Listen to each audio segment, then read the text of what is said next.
Hello, everyone, and welcome in to another episode of the RTI Recruiting Podcast. I am Nathaniel Rutherford, the managing editor of RockyTopInsider.com, and I'm joined by a special guest of this week, another guy at VR2. It's a guy we haven't had on the podcast in a while. It's Matt Ray. No Brandon Martin for this episode, but we do have Matt here, who is on his way back from the Elite 11 finals, which were being held in Nashville this year because of the coronavirus pandemic and stuff, and with Trent Dilfer, former NFL quarterback, having such a big hand in the Elite 11. He's now a head coach over in Middle Tennessee. It made sense for them to have it over in Nashville, so that's where it was this year. And Matt, you were there not just because it was in Nashville, it was in the state of Tennessee, and it's a big event to go watch, but also because Tennessee, for the third year in a row and for the fourth time in the last 6 years, had a quarterback invited to the Elite 11 finals, and that one this year was Kaidon Salter, four-star dual-threat quarterback out of Texas. It seemed like he did kind of catch Trent Dilfer's eye on Monday for the first day, but I think by all accounts, by most of the scouts and analysts and stuff there, he was kind of near the bottom.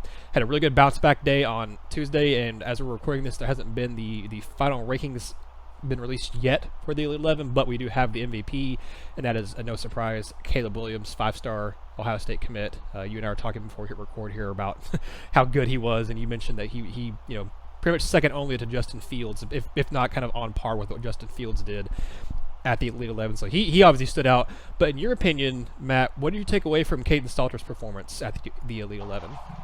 Yeah, so obviously nerves are a factor day one for everybody. Saw guys like Kyle McCord come in, another highly touted guy, have some nerves. Tyler Buckner to the Notre Dame commit had some, just tension, just they're stressed. They don't know what they're getting. And it's a new environment. And for Salter, maybe, the newest environment possible for him. They did everything off platform, which is, kind of mimicking an under center type setup. He hasn't worked that a whole lot. He worked 7-on-7, but, everything that day was concept wise, and most of it was under center. And he wasn't accustomed to it. It took him a little while to get going, couldn't find a rhythm, throwing to some receivers that, weren't on par with what these guys were used to throwing to. The crop of receivers got better on day two for the pro day. Obviously, that was the most important day. But he had some wow throws. He threw to the boundaries well at times. He threw the seam really well, some in cuts well. But just the consistency wasn't there at all times for him. And there were some guys that were really consistent. And that's the point of the event. These guys are elite. And, there were some guys that caught eyes and pushed ahead of Salter. But he bounced back day two. Had one of the best pro days of the event by our account and by the Elite 11 account. Scored a 36 by the Elite 11. I think we had him at a 35 or a 36. So he finished, 6 for the day. And then today, he benefited from the pro day from the fact that he got to go last. He was number 20, so he got to see everybody throw. He got to see what was expected, how to pace himself, look his receivers up and down multiple times because they had a lot of the same guys running routes. But then today, the weather was not friendly throughout the course, so they moved it inside and they set up a completely new obstacle course, is what I would like to call it, to the Elite 11. Trent Dilfer set up they were working at a 50 by 30 gym, so the furthest throw was probably at most 35 yards, but they set it up to work ball placement, body control, working different movements. And he was the guy that had to start it off. He hadn't seen anybody else do it. It was completely new. So his time was a little bit slower than everybody else's. But he was consistent. Ball glided off his hands, through a tight spiral again. A lot of what we saw from him for day two.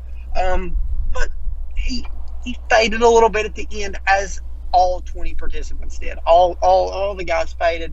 But he wasn't as consistent at the end as he was in the middle stretch there. But overall, he was a guy that got praise all week long.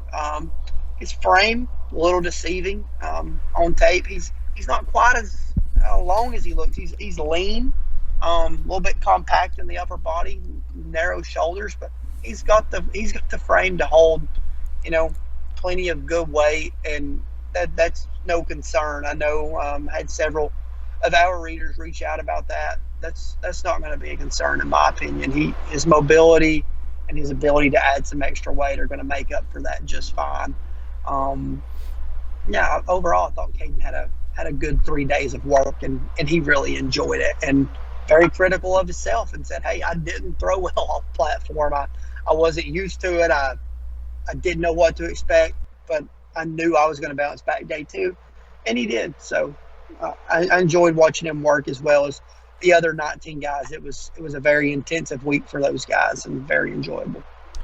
In your opinion, from watching him these past 3 days, what's the biggest kind of positive takeaway you have from what you saw from him, and what's the biggest thing you would want to see him work on and improve moving forward into his senior season?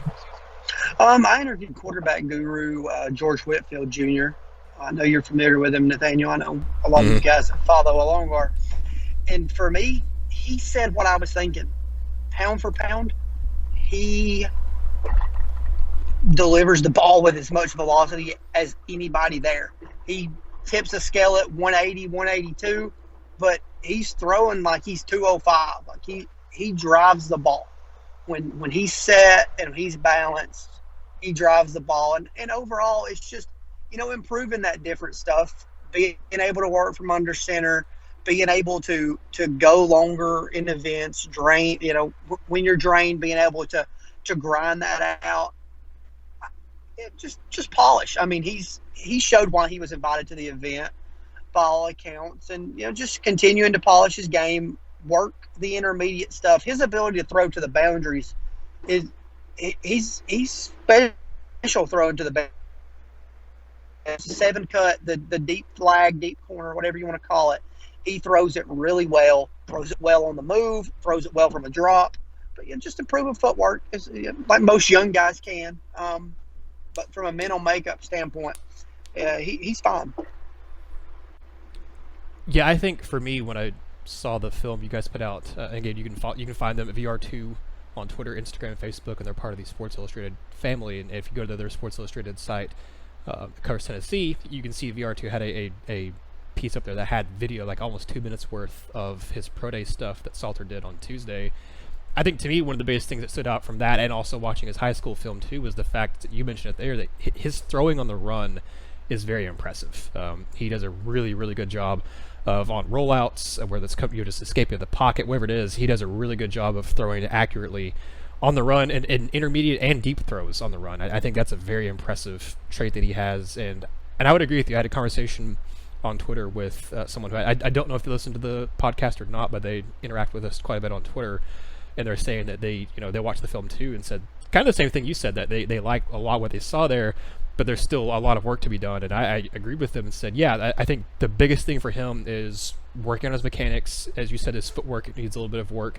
But everything that I saw with him that I think needs improvement is stuff that can be fixed. It's not anything that's, he's not going to be able to fix at the next level, or not going to be able to fix with, a Jim Chaney or a Chris Winkie that's going to be coaching him. I think, to me, the stuff that he needs to improve on is stuff that can be improved on.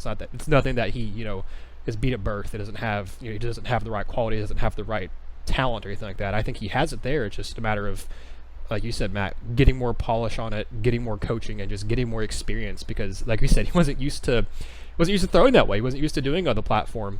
The more experience he gets doing things like that, I think he's just gonna keep getting better and better. He's a guy who has, progressively risen up recruiting rankings for a reason. He was I think in the 600s about a month, earlier this year, if not, kind of late last year after his junior season, and now he's obviously in the top 100, close to being top 50 on 247 Sports. So there's a reason he's moving up, and he keeps improving.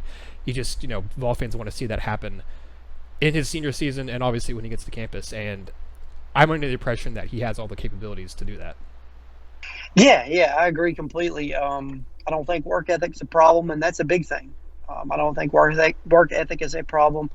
He spins a top ball too, and I think that's another a key piece. You think, no, that's not important, but when you're spinning a top ball, it cuts through wind, You're not affected by the elements, and it allows you to drive it where you need to. We saw guys this week that came in as highly regarded, if not more highly regarded than Salter, that didn't spin a ball that was quite as tight, that were exhausting themselves, especially in the pro day setting with some wind and rain blowing in early on, where they had to really, try to force balls down the field, and they struggled.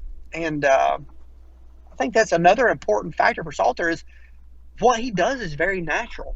So as this game continues to grow and come to him, that polish is going to, be a little bit easier to him, in my opinion. Really quickly here before we kind of finish off with some more UT stuff and have you preview some stuff that I think Vol fans will enjoy. Of your time there at the Elite 11, Matt, who, in your opinion, I guess maybe aside from Caleb Williams, I think he's the easy answer. So aside from him, who most impressed you, and who, in your opinion, kind of surprised you with the fact that maybe they didn't live up to the billing of their ranking at the event? Caleb Williams is a no-brainer. Yeah. He's special. He's a special talent. You don't see that talent a lot. He 6'2", 210 pounds, 4.6 40. Special to all levels of the field, wants to win, wants to get better. I think outside of him, the guy that was next for me and struggled a little bit today was Oregon commit Ty Thompson. Very well put together, compact delivery, timely, crisp, mobile. But he struggled today. He just looked fatigued. Which probably allowed – I will re-rank at some point because I enjoy doing that. Spend a lot of time observing, so I will re-rank at some point. But J.J. McCarthy, the Michigan commit, the IMG Academy standout, was top 5 performer every single day of the event. Hands down, a lot of pop, just extremely accurate, and maybe worked with the fastest pace of anybody there. So he had a really good setting. The surprise for our staff, and it's because we saw him a lot, was Florida commitment Carlos Del Rio Wilson. He had a case that, and I don't know where the Elite 11 rankings will come in. A lot of that goes on film. But for us, and just basing camp evaluation, he had a chance to be top 5. I mean, he dominated the pro day. They had him at a 35. We did not. And, that's all obviously up to the viewer as far as what you see. And, your determination, and their judges are going to rank differently than we do, but kept the same scale and, compared him. And we think he was number 1 for the day pretty easily.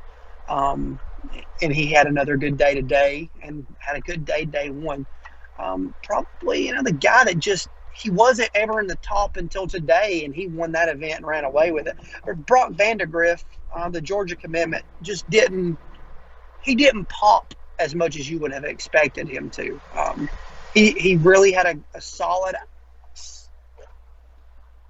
outing today, but he wasn't as flashy as you might have expected throughout the event. Didn't even finish top 10 in the pro day. So that's probably the guy that was, I'm not going to say disappointing, because he had a good event. He won one of the toughest events that you're going to see any quarterback throw, but overall he was kind of middle of the pack. Yeah, for his rating, he didn't live up to what you were kind of expecting to see. So that, I understand that. It wasn't necessarily, he wasn't a disappointment. He just didn't live up to the billing, which I guess maybe you could argue semantics there, but whatever. I'm sure Vol fans will be happy to hear that the Georgia commit didn't impress as much as maybe Tennessee's commit did. Right. Yeah. I mean, coming in, he was the guy. He was the guy that you thought, he's got that same build as Caleb Williams. He's got good straight line speed. He has a lot of recognition around his name. He was the guy you thought could push Williams, but he wasn't ever the one that pushed him throughout the week. So that was probably the most surprising thing. Well, interesting. I think this year's Elite 11 was very interesting because of the current pandemic and how things were different and changed there, and held in Nashville, and like you said, the nerves are always an issue. But I think it's especially true this year because you haven't had nearly as many kind of camps and stuff that these kids could go to and participate in, and not having the opening and whatnot either. It's just a very different environment this year. But I think obviously it seems like you learned a lot. I think I learned a lot from the stuff you guys put out, and watching other things too from the Elite 11. So hopefully Kaidon Salter will finish in the top 11. I don't know that he will. Like I said, the rankings haven't been let out by the time we're doing this podcast, but we'll see. And in the end, it doesn't really matter a ton. You can look at who finished higher than some guys at the camps and stuff for the last 5-10 years, and some of the MVP winners and some of the guys finishing top 5 are very misleading in terms of what they were able to go on and do in their college careers and in the pro level. So we'll see, but I'm personally encouraged by Kaidon Salter, and it sounds like you are too, Matt. And speaking of which, I'll let you plug something you guys have coming up here without giving too much away, but you hinted at it on Twitter at _VR2_ that you got to talk with not only Kaidon Salter, but Tennessee tight end commit Hudson Wolf was over there since, is in Nashville. That's not very far from where he is. He came by to support his fellow Tennessee commit, and you're going to catch up with both those guys. And it seems like, there's they're hinting at some stuff and some big stuff coming up with Tennessee's class. Yeah, they Hudson actually came out with Eli Sutton, the North Carolina commit offensive tackle from Brentwood Academy. And he came to support Drake May, the North Carolina commit, and Hudson came to support Kaidon, and they've just kind of been spending some summertime together and stuff, But yeah, Hudson was really glad to finally get to meet Kaidon, and they chatted it up for a minute and spent some time talking to both guys, and they both mentioned several of the same targets, and one in particular for the offense. And the motto for those guys right now is we want to build the offense to be as big as the defense is at Tennessee right now in this class. Mm-hmm. So there's still a lot of work to be done, obviously, but we're going to have some stuff with both of those guys tonight. And the guy that probably I answer more questions about offensively, I probably answer more questions offensively about him to this point is Amarius Mims, as I did at Harrison Bayless. They're honing in on him, and that's the guy that they're pushing the hardest for right now. Hey, I mean, it makes sense. He's the, I guess technically he's not the number one tackle on 247, but he's one of the top 10 prospects in the nation for a reason. I mean, watching his film, I'm no offensive line expert by any means, but even I can tell, as a layman with the offensive lineman, when it comes to that, I can tell he's a very talented kid that, barring some sort of injury or just for some reason somehow being a bust, I just don't see him not being an all-conference, potentially all-American type player wherever he ends up. And I don't blame Tennessee at all for pushing for him. And speaking of, another, that's a Georgia, Alabama, Tennessee battle for Mims, I think, and it may be some other teams, but those are kind of the three you hear mentioned a lot. But speaking of Tennessee and Georgia and a school from Alabama, there's been chatter about, does Smile, I'm not sure you say his first name now, but if Munden, is he going to do something here in the month of July? Peyton Page said he's going to do something in the month of July. Terry Ingram Dawkins seems to be hinting at he's going to do something in July, whether it's another trimmed down list of his or committing. I don't think he'll be committing, but there are a few guys on the radar here for Tennessee that could be doing some sort of thing in the month of July. Matt, do you think we see Tennessee get another commit here in the month? It doesn't have to be in the next week or two, but do you think we see Tennessee get another commit or two in this month? It's so tough to tell. Things are so I guess fluid at this time would be the word to describe it. I mean, I think Tennessee's in a good spot with Peyton Page, but I do want to learn some more there. I think Clemson is still sitting there, and I'm hesitant to lean towards Clemson because I feel like if it would have been Clemson, it would have already been them, if that makes sense. You know what I'm saying? Yeah, they like to get their class done early. Yeah, and I think he has wanted to be at Clemson at some point. So I think if it was going to be them, there would be no hesitation. I think North Carolina's the team making the most buzz there right now, and the team that we're hearing the most. They're just trying to sell the fact that he's 50 minutes from home.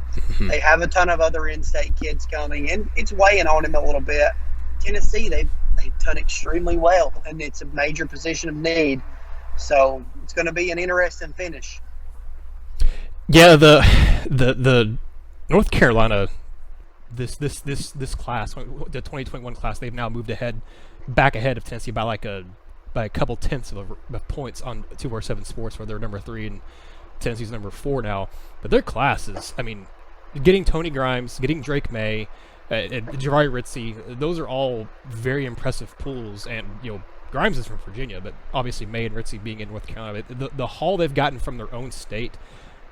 14 of their 17 commitments are from the state of North Carolina. I mean, they have just owned their state in this cycle, and that's impressive, because I think Mac Brown has come in, and aside from Will Shipley from committing to Clemson, the top commit or top recruit in the state there, I mean, they have cleaned up. Evan Pryor obviously is committed to Ohio State as well. But other than that, you've got Tennessee's got Cayman Marley from North Carolina. Clemson's got a couple kids, but that's about it. I mean, like I said, Ohio State has one, but other than that, goodness, North Carolina has absolutely dominated their own state. They're not leaving a lot of kids for NC State or any other these other ACCs or SEC schools to go get. So they've been very impressive, and I think they've been, as much as kind of Tennessee surprised there with their run they had from April through the kind of beginning of June. To me, North Carolina is easily the biggest surprise of this recruiting cycle so far. Things can change. They could lose some of these kids that are committed to them. Guys could flip or whatever. But right now, the way it stands, to me, North Carolina is the biggest surprise of this entire cycle. And I don't think they'll lose a whole lot of the guys that are currently committed to them because, like I said, a bunch are in-state kids, and I just don't see a bunch of them flipping. But to me, they've been very impressive, and Tennessee's gone head-to-head with them for a couple of kids, and they're still going to be going head-to-head with them for a couple of kids too. Yeah, they are, and I agree. I think it's been crazy the way they've recruited, and Matt Brown's got some juice going right now up there. Mm-hmm. They've got a lot to sell. They've still got, going into year 2 of his program, he's got all the playing time in the world to sell too. So that only helps. And talking to Eli and Hudson today, both of those guys were kind of joking as Kyle McCord came by, the Ohio State commit, and said, well, I guess we're just kind of chasing Ohio State for the number 2 spot, but it's been fun. And I mean, really, both of those teams have been phenomenal as this class has, come into the limelight here. So it's crazy to see. Yeah, I don't see Ohio State being unseated in this cycle. To me, it's going to be a battle with Clemson and a few other schools like that to be who could number 2 be. But I don't see Ohio State being unseated. They have 18 commits right now and have a hefty, almost 40-point lead on 247 Sports. They have 4 5-stars, 11 4-stars, and 2 3-stars committed to them. So I don't think they're going to be unseated. They're the only school, them and Alabama are the only schools right now who have multiple 5-stars committed to them. I guess Tennessee did at one point, but then Dylan Brooks lost his 5th star on 247 Sports. But Matt, I think that'll be a good place to kind of end this podcast. It's a little bit shorter, but I wanted to talk with you, and I'm glad you had time to do a discussion about the Elite 11 on your way back. So you've already kind of teased stuff you have coming up with Hudson Wolf and Kaidon Salter on VR2. What else do you guys have on the site, aside from the Elite 11 stuff, and what else do you guys have coming up? Yeah, still have a few interviews to come out of the Elite Underclassmen Camp, which was this past weekend in Atlanta. That stuff will run a little later in the week. Saw a lot of in-state guys down there. Unfortunately, weather pushed me out before I was able to see a couple of the guys that I really want to see. I really want to see Ty Simpson, and I really want to see Sam Horn. Simpson got the invite on site and performed very well. As expected, Horn also performed very well. According to several of the SI team members that were there, Horn's ball overall probably wowed more than anybody's, but Simpson's very complete, and he's a big piece for somebody's class in 2022. So I really wanted to see him, and get a chance to actually talk face to face because I haven't made the trip to Martin yet. But saw the Wade twins, and they're both very well put together prospects. Very long, very well defined, move well. Saw Kendall Jackson, the Oak Ridge running back, and he's a very well put together prospect as well. He's got some stuff to improve upon as time goes on, but he's a natural athlete, and his interview's already up. But there's several guys still to come out of that camp that we talked to, and probably the most interesting one, and it's just been a jam-packed week. So if this nugget gets out before anybody else, before I get a chance to tweet it, because that's all it's going to turn into, is 5-star Walter Nolan. Was previously at Olive Branch, Mississippi, is now at IMG Academy, and the folks at IMG Academy believe that he is their best defensive lineman on the team right now as a rising junior. He is a freak specimen, 6'5", 290 pounds, ran a laser-timed 4.940 at the event. Wow. He's special, and you continue to hear down there from multiple outlets, multiple people, that kid's the best player in the country, maybe regardless of position in 2022. He likes Tennessee. I'm not sure how much the Vols factor into this. He's got some family in the state, talked with him a little bit. He kind of left the event he twisted his ankle, and he didn't really want to chat too much, but there's a lot of contact. He's interested in Tennessee. He's interested in what they've built in the 2021 class, and he's hearing them out and communicating with Derek Ansley frequently, more than 2 times a week right now. So it seems like Tennessee at least has their foot in the door in that race. So that's a name to know moving forward, and a very, very special prospect. Yeah, as you were talking about, I was watching some of his highlights when he played at Olive Branch, and golly, I know it was Olive Branch, it's not IMG, but man, he talking about being able to move and talking about being powerful. This kid, he's rated the number 1 defensive tackle in the 2022 class already on 247 Sports, and the number 6 overall player in the country. I agree. I think there's a chance he could become number 1 overall. Already has offers from Alabama, Clemson, Florida, so he already has a bunch of big-time offers. I think Oklahoma's offered him too, so he's already got a bunch of the big-time offers. And I think the 2022 class for Tennessee could be just as interesting, if not more so, to watch than the 21 class for Tennessee, because you look at, obviously a lot of big names Tennessee's got already in the 21 class and who they're pursuing. They're going after a lot of big-time names in the 2022 class as well, goodness. And if Tennessee goes out and has any sort of success in the 2020 season, assuming there is a full 2020 season, if they go out and win 8, 9, heck, even in 10 games or something like that, then you could see a pretty impressive haul for Tennessee in the 2022 class. But we'll go ahead and sign off there. Again, thank you, Matt, for joining me on the RTI Recruiting Podcast as our special guest for this episode. You can find VR2. It's si.com/college/Tennessee. They are _VR2_ on Twitter, VR2 on Instagram and Facebook as well. You can find us at RockyTopInsider.com, Rocky Top Insider on Twitter, Instagram, Facebook, and YouTube. And YouTube is where a lot of you listen to the podcast, so we appreciate that. You can interact on there as well. Leave us comments. Anything you'd like to see or hear us discuss in the future, please let us know in the comments there on the video, or on Twitter if you want to let me know as well. I'm at Mr_Rutherford. But signing off for Matt, I am Nathaniel. Thank you all so much. This has been another episode of the RTI Recruiting Podcast.